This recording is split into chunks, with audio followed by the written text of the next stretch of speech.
Welcome to the Republic Podcast, where history meets scrutiny and facts matter. Join Rob and Lou as they dive deep into the foundations of American democracy, dissect the laws that shape our lives, and challenge the narratives behind today's headlines. From forgotten chapters in the U.S. history to the legal truths they didn't teach you in school. This is your front row seat to get informed, unapologetic conversation. We have an American republic, if we can keep it. Now, let's get started.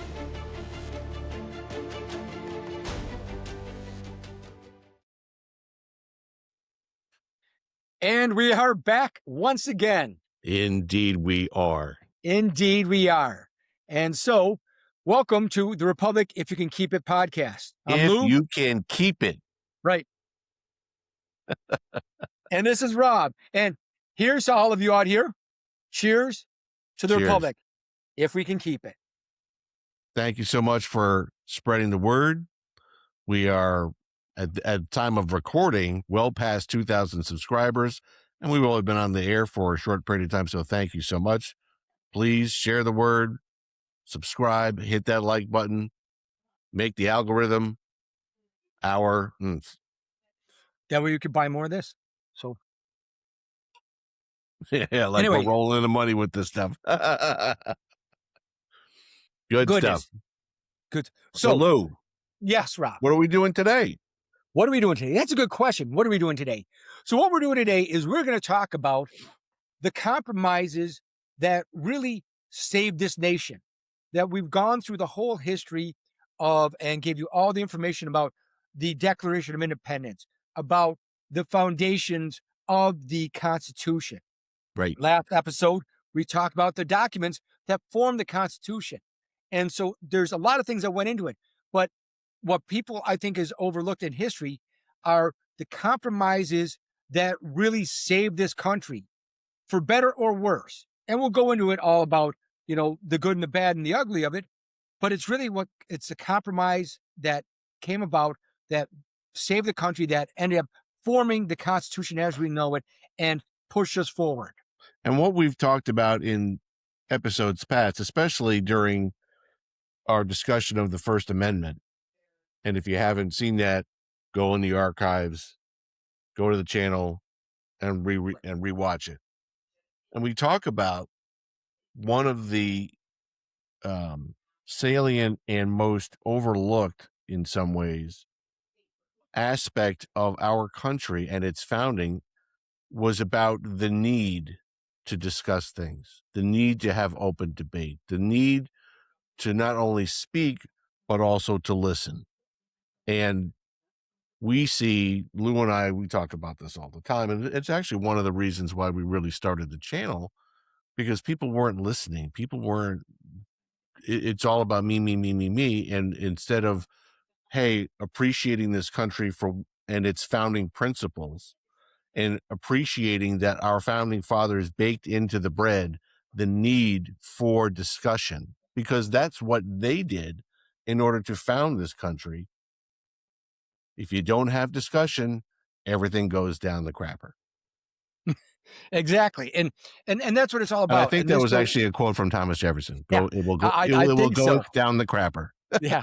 And there it goes. Let it go down. So, but that's really what it is. It came down to a discussion of what is it that really makes country, what does each side want?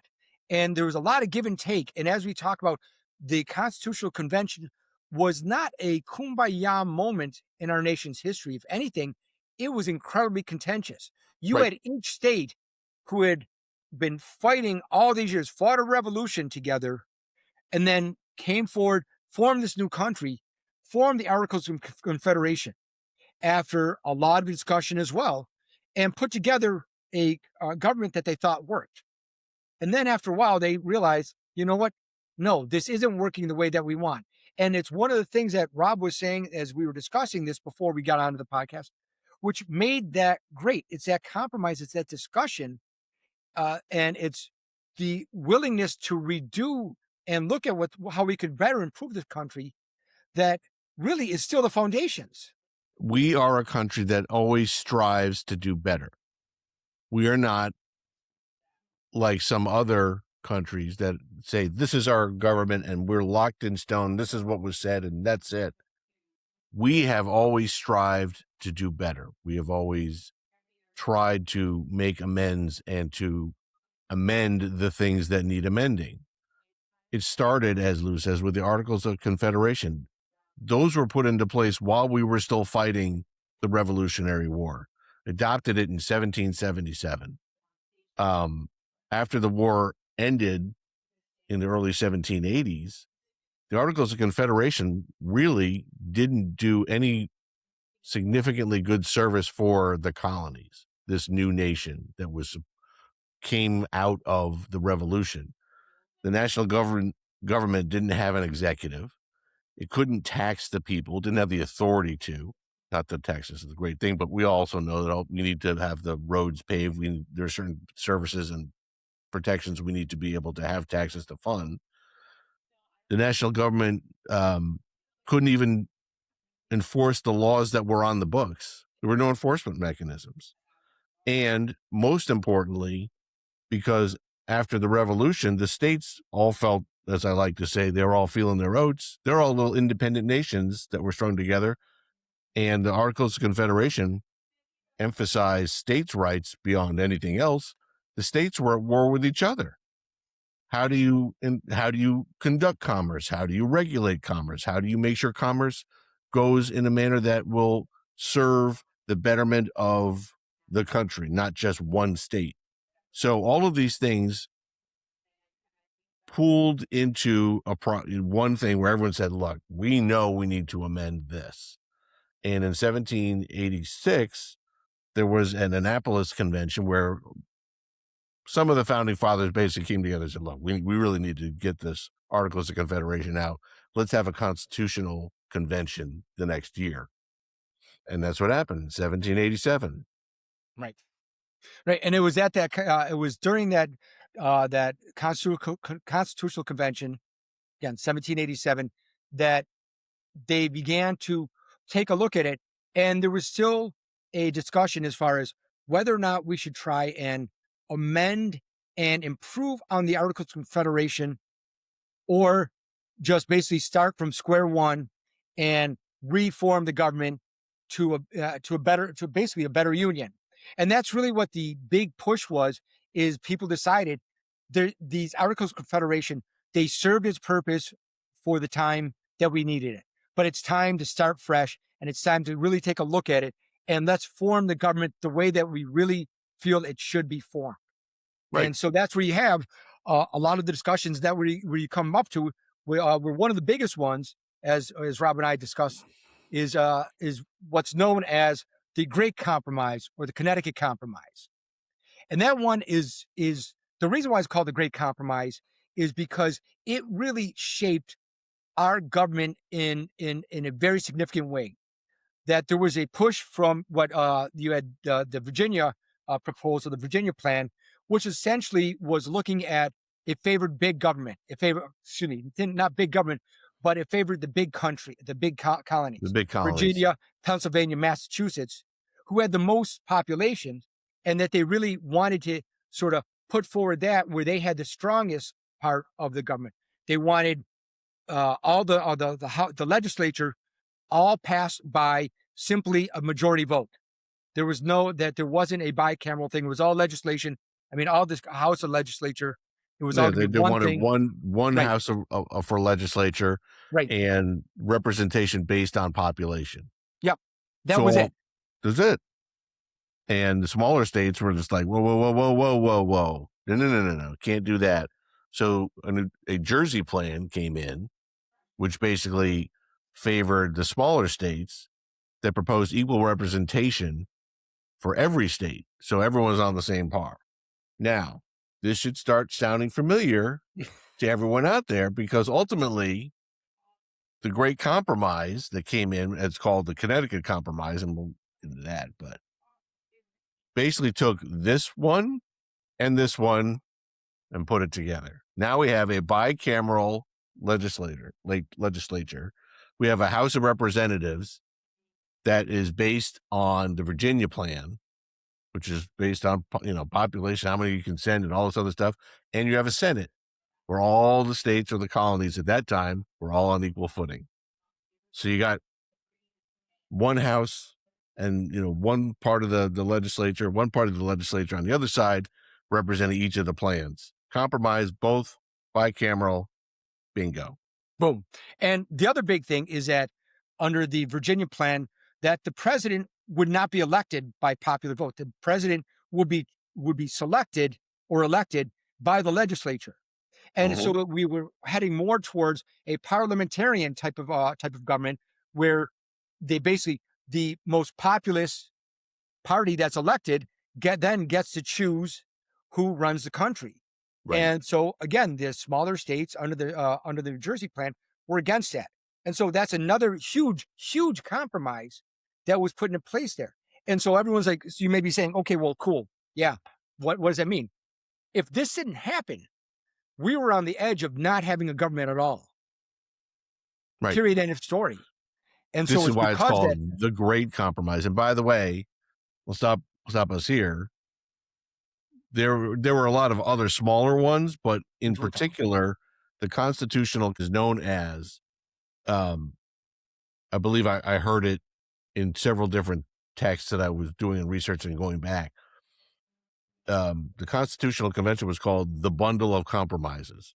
Right. And there were 5 primary ones. One was the Great Compromise that we just talked about, which set up the legislature and set up how those two balancing acts should be able to work in concert with one another. House of Representatives based on population, Senate equal throughout the country. Right. And then what were the other ones? I mean, I thought you might have something else to say, but no. Let's. All right. Number 2, the second compromise that's often talked about is called the 3/5 compromise.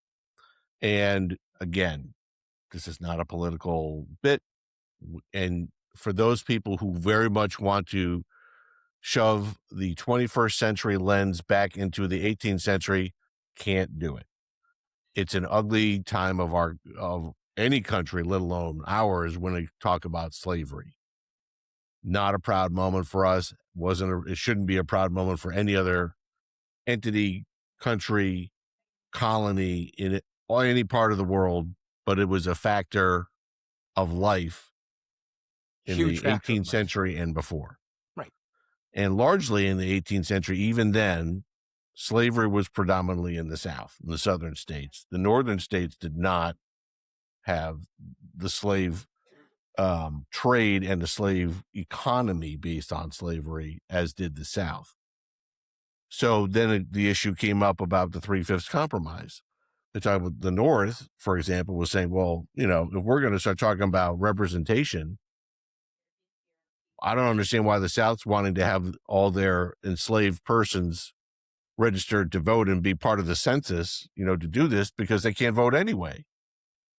So let's make sure that's not a thing. And of course, South was like, no. We have all these people here, regardless of whether they can vote or not. Just like at that time, women didn't vote. We still count women as part of our population. So it's the same thing. Everyone here should be able to count. And the North knew if that was the case, they'd be outvoted just because of the population change for all the slaves that were in the South.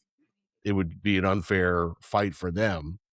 And the South was saying, we don't want to give our, tip the hand to the North because we still have all these people here and it should count for something. Hence the Great Compromise. Number 2, the 3/5 compromise.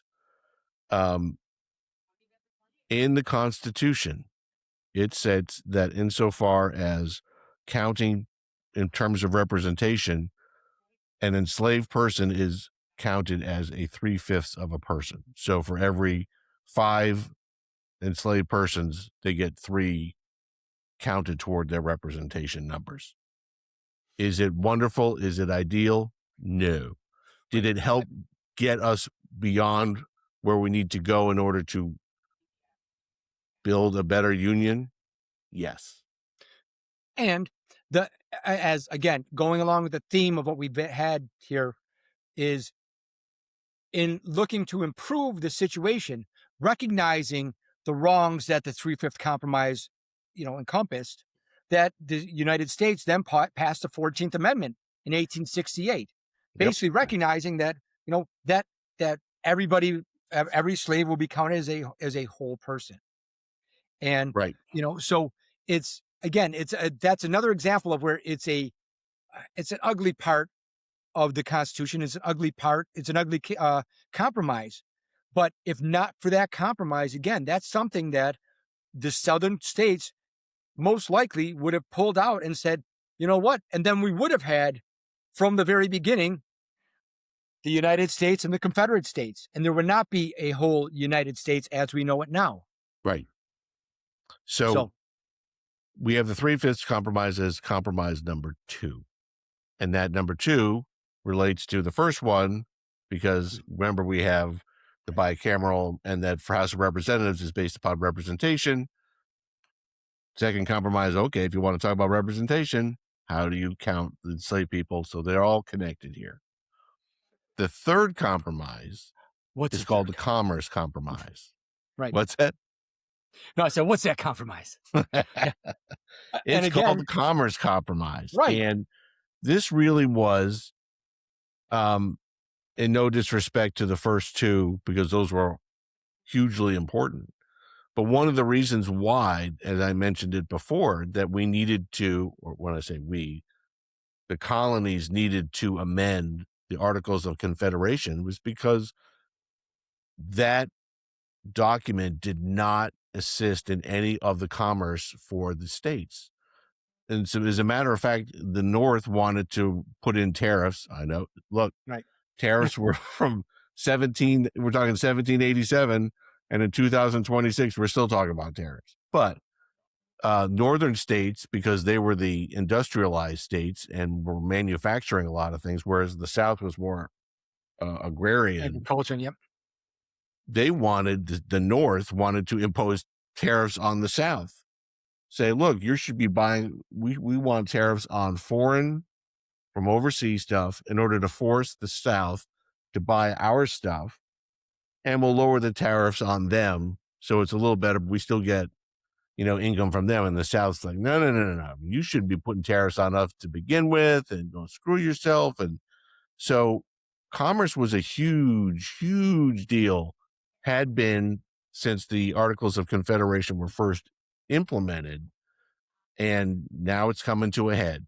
So what do we do with the Commerce Compromise? Right. Right. And no, and as Rob said, that's the whole thing about the Commerce Compromise, is because the federal government needed to be able to raise money, to essentially raise income, to be able to fund what the people wanted, to be able to put some of the things that they wanted to have the federal government be in charge of. You needed that. You need to be able to raise taxes. You need to be able to raise income. And so the Commerce Compromise actually was adopted as Article 1, Section 8 of the Constitution. That's where they put it into place and said that the legislature shall have the ability to tax and raise and tariff. But they tariff foreign goods, Right. not on sister states. Right. They mandated the tariffs are only allowed on imports from foreign countries and not exports from the United States or within Correct. the United States. Right. So, Right. And that you cannot tax one another, which is another good thing, because otherwise you'd be paying, he's touching money. me. He's touching me. Right. Right. Exactly. So the Commerce Compromise said that, number one, the tariffs are for foreign, to be implemented on foreign countries. Second, that the federal government takes it out of the states' hands. The federal government is the one that's supposed to handle tariffs. So that eliminates the intra-state controversies that were going on. And that all commerce, I'm reading my notes, all commerce legislation be passed by a 2/3 vote in the Senate.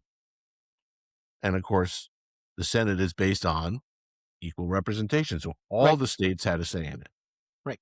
And I mean, and even after this was passed, there were still issues that the government dealt with where, especially during the Garfield administration, where you had a situation where New York was essentially the largest port that bringing in imports from overseas, Right. and that you would have basically the person that was in charge of the ports there were the ones that were taking the tariffs and controlled essentially everything that went on in the government.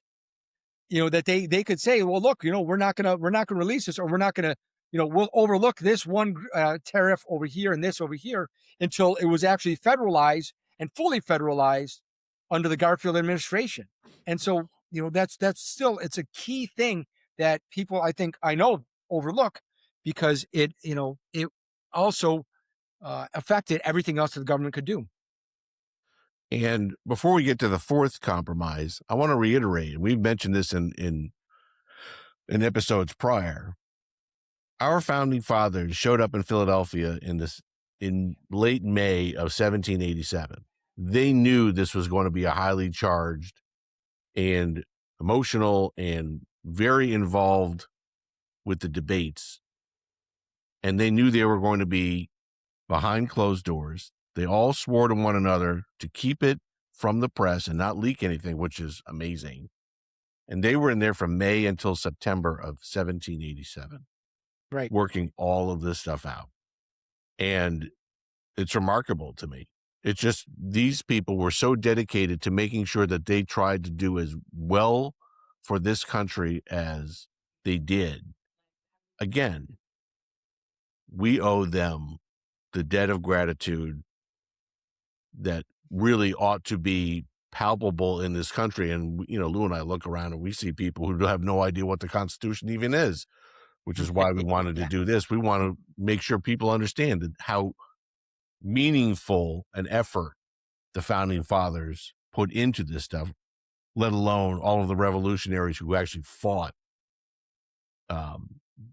It was a different metal back then, and I hope to be able to rekindle it with Luza through this channel a little bit, but that's where we are. But I wanted to make sure that was pretty clear. Right. All right. So- Fourth compromise Yes. was the compromise on trade of enslaved people. Again, the slavery issue was something that wasn't going to go away. And the bloodletting that happened in this country almost 100 years after this Constitution was ratified, some 80 years later, is just beyond the pale when you actually look at the population, how many people who fought in the Civil War in 1861 to 1865 were either killed, wounded, in some way maimed. The percentage is enormous. But the issue didn't just crop up in 1861 like, oh, slavery issues here. Let's fight a war over it. No, it had been a hot button topic for a long time, at least a century, if not more. We talked about the last episode of Thomas Paine in his book on common sense. He was one of the first abolitionists in the country, in the colonies in the 1770s, started a whole abolitionist society. So it was already percolating, and it was already starting to be an issue. The northern states wanted to bring an end to importing new slaves. And the South was like, no. Our economy in the South is built on plantations and agriculture, and we need the slaves, and we want to keep importing new slaves into this new country. So you can imagine over the course of months in Independence Hall in Philadelphia in 1787, the number of heated arguments that went on between Northern representatives and Southern representatives to the Constitutional Convention. But in the end, there was a compromise that was struck. And they agreed in the North to wait until 1808 before Congress would be able to ban the trade of enslaved people. So it basically gave the South an additional 20 years or so. And in fact, in March of 1807, President Thomas Jefferson signed a bill abolishing the trade of enslaved people. And that took effect on January 1st of 1808, just like our founding fathers in this compromise agreed to. However, the South did get what they wanted in the fugitive slave law, which wasn't touched, meaning that if there was a slave that ran up uh, to the North and was not freed by his or her master, the North or the persons in the North had to return the slave to the South. Right.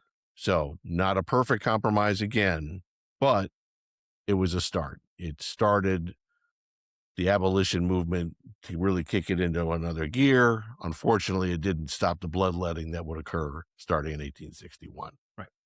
Right. And Frederick Douglass actually was one of the people that actually spoke out about the whole Fugitive Slave Act, as well as the delaying of slavery until 1808. Um, as he put it, it was essentially a pact with death. And again, it was something that, you know, was not something that it's a stain on American history, but it No was doubt. something that needed to be at that time needed to be done in order to preserve the nation. Um, Otherwise, then it would have again that you would have had a southern, basically a Confederate states that could still be imposing that and could have still delayed the abolition of slavery completely for another century. Right. Um, so again, we're not trying to minimize it. We're not trying, but we want to recognize it also as a part of a necessity that needed to be done to preserve the nation. Having the compromise made was a necessity, but there was progress made. Right. That there was this abolition from the top down in the nation as of 1808, no more Right. slaves to come in. And that was Right. big. You know, we think of it today like, oh yeah, big deal. That wasn't, at the end of the day, it wasn't a big, for at the time in 1787, that was a big deal. Right. So Right. it was Then a step forward. right. Then you have the one of the last ones of the compromises is Electoral College Compromise, and that Yes, one again sir. is another huge one where you have it where that there was a balance between the groups that because delegates distrusted the election being based solely upon popular vote because they feared mob rule, and Right. that's something that we discussed early on. They did not want to have a strict, basically a strict democracy of you vote and that whatever the popular vote is, that's what carries a presidency. At the same time, they didn't want to go back to something similar to the Virginia plan, which dealt with a parliamentarian type of government where you had it elected, the leader selected by the legislature because they distrusted the legislature just as much as they did the popular vote. Each one could be corrupted. Each one could could affect it in ways that they didn't want. So what do they come up with? They came up with this compromise for the Electoral College, where you had, yeah, Yeah. Oops, sorry. yeah, no, But where you had the vote based upon popular vote, but you still had a representative where it wasn't a sole one for one popular vote. It was where each state had a number of delegates and a number of votes based upon the overall population. And then each one was appointed an elector for certain numbers. And then each state would carry a certain number of votes. right. So it balanced it out. And this was new. This was made Right. from whole cloth because the Articles of Confederation didn't include, and we didn't have an executive. So this was all new, having a president or an executive branch. So the fight started. Okay, if we're going to have an executive and we're going to start moving some of the power from the states into a federal government, the federal government needs to have an executive branch. Well, how do we elect that person? And they were talk about having the state legislatures do that, make the votes, and it was a whole bunch of stuff that was thrown out there. But as Lou said, there was really a fear of the mob rule, and it made me laugh when I was reminded. I went back to my old history books from many years ago. I'm not going to say Yeah. how old that is, but whatever. They're now history Yeah, themselves. I know they're history themselves, but when I went back and looked at all the compromise stuff when we went to the Electoral College, um, I laughed because Lou and I used to live in Connecticut, and again, this is not political anyway, but it's just an observation of fact. Regardless of the electoral cycle, at the end of the electoral cycle, for especially during a presidential campaign, you'd look at a map of Connecticut, and it would largely be red. Right. Whether you were Republican or independent or Democrat, just the fact. And there were dots: Hartford, Stamford, Bridgeport, New London, and Waterbury. Blue, but little dots as compared to the state map. But the Democrats would carry the day handily all the time with those dots. And that's one of the reasons why we have the concern about the Electoral College, is to make sure that there's more representation, and not just, if, for example, not that they could have necessarily predicted what the country would look like now back from when they thought about it in 1787, but today, for example, or even take it from 1787's perspective, they're worried that someone who might carry the day in Charleston, New York, and Boston, or but the rest of the colonies all voted for candidate A, but candidate B managed to get the population centers of then Boston, New York, Philadelphia, and Charleston. That's not the same spread of what the concern should be for the elected executive. So Right. they came up with the compromise of an electoral college. Right. I mean, and of course, that every 4 years, every presidential election, we hear issues regarding the electoral college and Right. how it should be abolished or how it should be upheld and how it should be strengthened. And it's carried it for now 250 years. And I mean, are there ways to improve? There's always ways to improve. But that's why, as another compromise that you have, that's not really a major compromise, but it was still included, is the inclusion of Article 5 inside the Constitution, which allowed people to allow the states and the legislature to pass amendments, Right. and that's what came around with the Bill of Rights. Exactly. But insofar as the Constitution is concerned, the fifth compromise was huge. Like I said, we didn't have an executive before, so they made this stuff out of whole cloth to try to balance the interest, to make sure that state sovereignty was still preserved, so the smaller states still had a say in things. It prevented what they called the tyranny of a majority, but it still recognized that a popular vote still, meant something, and therefore the electors from each individual state, if that state carried a certain weight and what the vote tally was, it was a balance. And it's interesting because there was a time I was reading in one of my old history books that when the Democrats would win, or at least there was one Whig party, whatever, there was some concern about getting rid of the Electoral College. But when the tables turned and it was the Republicans winning, or the Whig, whatever, I forget the party. If it was, I think it was the Republican at the time. It was like 1880s and whatever. Now the Democrats wanted to go on. So it a lot of it for both parties had been, when they've argued against it, it's when they're crying over spilled milk. Right. But generally speaking, the Electoral College has the wisdom of it, at least from my perspective, and I think I share the same perspective with Lou. Right. The wisdom of it has carried the day for 2 centuries plus. So, hence why we have a democratic republic. bingo. If you can keep it. Yeah. That was good. But, all of this is to say, again, appreciate the Constitution, how it came about.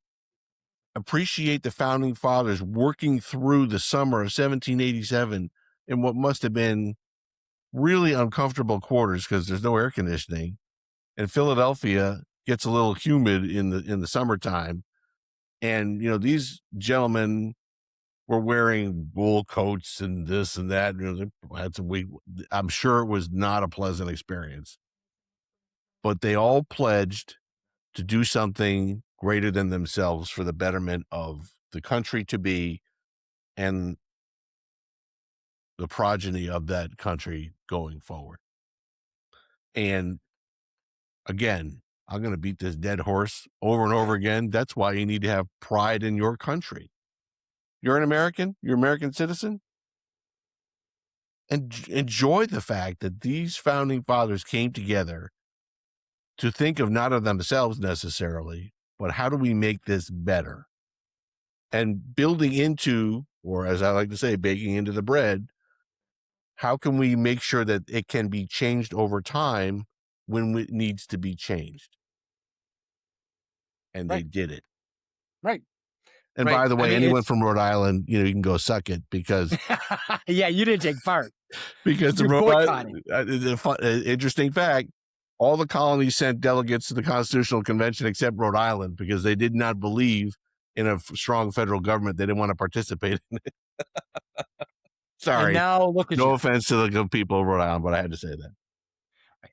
But no, and that again, that all speaks to the reason why we started this is to, as Rob said, to instill the the belief in our country, the pride in our country, and also to recognize that this was not an easy formation.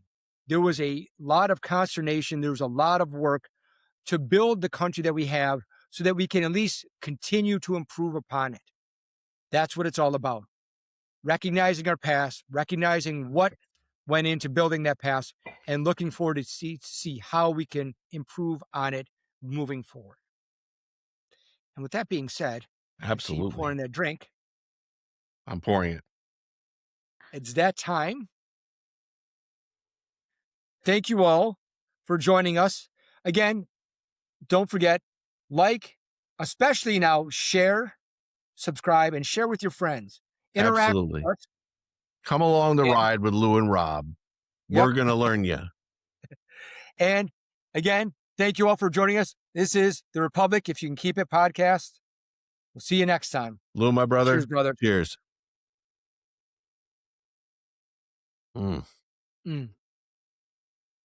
So damn good. Shut up and sit down. Thanks for listening to The Republic, If You Can Keep It podcast. Join Rob and Lou in our next episode as we continue our riveting discussions on the most important topics affecting our great republic. Drop a line for topics you want to discuss, and don't forget to like, subscribe, and share. Until next time.